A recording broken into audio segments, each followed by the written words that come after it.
कहते भी कोई भला नहीं कहेगा, क्योंकि लोक और वेद दोनों ही विद्वानों के ग्रंथ हैं।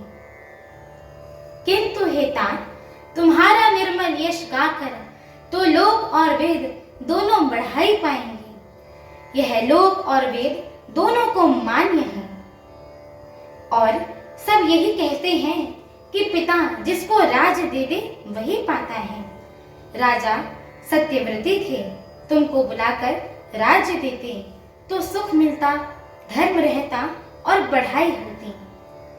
सारे अनर्थ की जड़ तो श्री रामचंद्र जी का वनगमन है, जिसे सुनकर समस्त संसार को पीड़ा हुई। वह श्री रामचंद्र जी का वनगमन भी भावी वश हुआ है।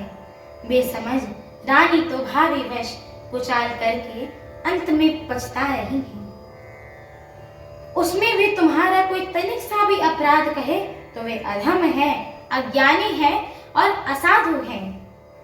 यदि तुम्हें राज करते भी कोई दोष नहीं होता, सुनकर श्री रामचंद्र जी को भी संतोष ही होता। हे भरत, अब तुमने बहुत अच्छी किया।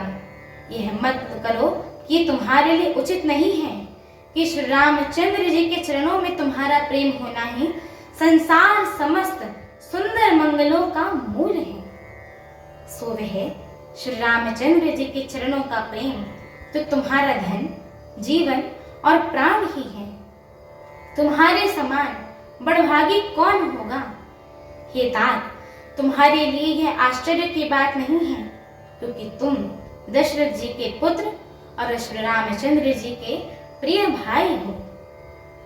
हे भरत सुनो, श्री रामचंद्र जी के मन में तुम्हारे समान प्रेम पात्र दूसरा कोई नहीं है।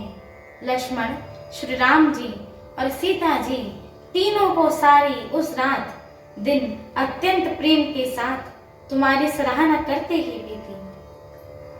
प्रयागराज में जब वे स्नान कर रहे थे तो उस समय मैंने उनका यह मर्म जाना। वे तुम्हारे प्रेम में मग्न हो रहे थे। तुम पर श्री रामचंद्र जी का ऐसा ही अगाध स्नेह है कि जैसे मूर्ख विषयासक्त मनुष्य का संसार में सुखमय जीवन पर होता है। यह श्री रघुनाथ जी की बहुत बड़ाई नहीं है, क्योंकि श्री रघुनाथ जी तो शरणागत के कुटुंब भर को पाने वाले हैं।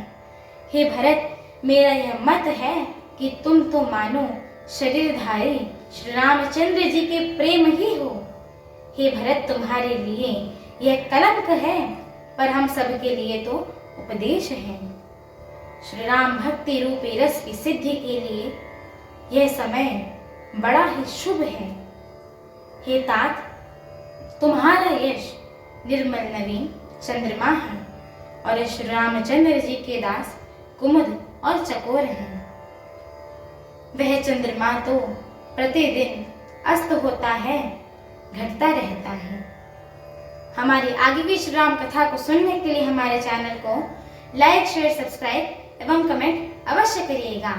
एवं आप सभी हरि भक्तों से हम दोनों बहनों का एक छोटा सा निवेदन है कि कृपया आप सभी हमारे श्री रामचरितमानस जी के इस मंगलमयी पाठ को पूरा अवश्य सुना करिए, क्योंकि स्वयं परम पूज्यपाद श्रीमद् गोस्वामी तुलसीदास जी महाराज ने कहा है कि जो भी नर नारी, मनुष्य, जीव जंतु एवं पशु पक्षी प्रभु श्री रामचरितमानस जी के इस मंगलमय पाठ को सुनते हैं, गाते हैं, कहते हैं एवं श्रवण करते हैं, उनके जन्म जन्मांतर के सारे पाप नष्ट हो जाते हैं।